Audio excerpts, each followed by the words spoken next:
And specifically on the agenda, it says, at each meeting, we may highlight good deeds, good news, and the people and activities that inspire us and make our community great.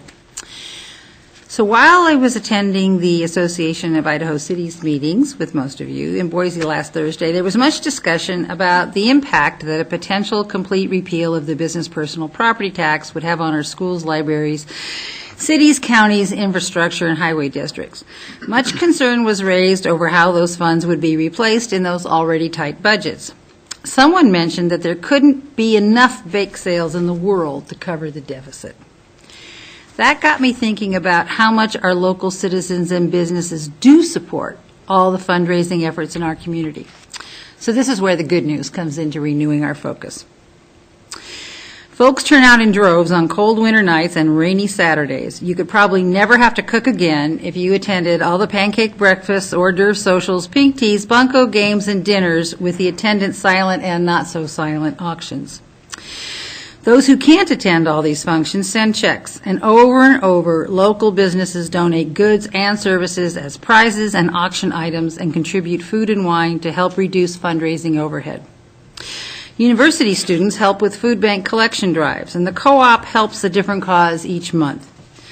Coming up soon, there will be a night at the Oscars to help the homeless at Sojourners Alliance. The Mardi Gras is more than just a rollicking evening. It raises funds, about $10,000 a year, according to Tim Brown, for youth organizations. And one of the recipients of that is our youth scholarships that are used at our Parks and Recs department for swimming and all kinds of other sports.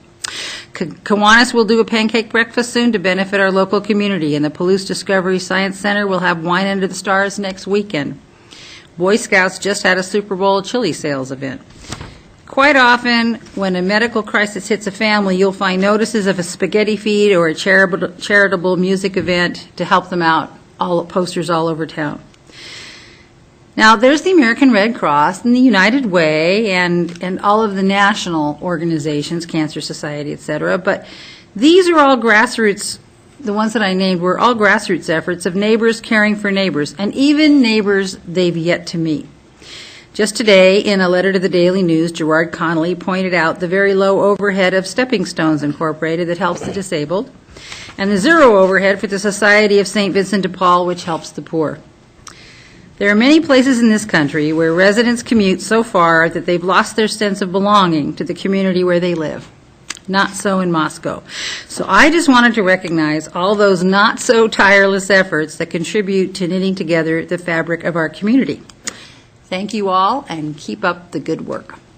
So let's rise and join us in our Pledge of Allegiance.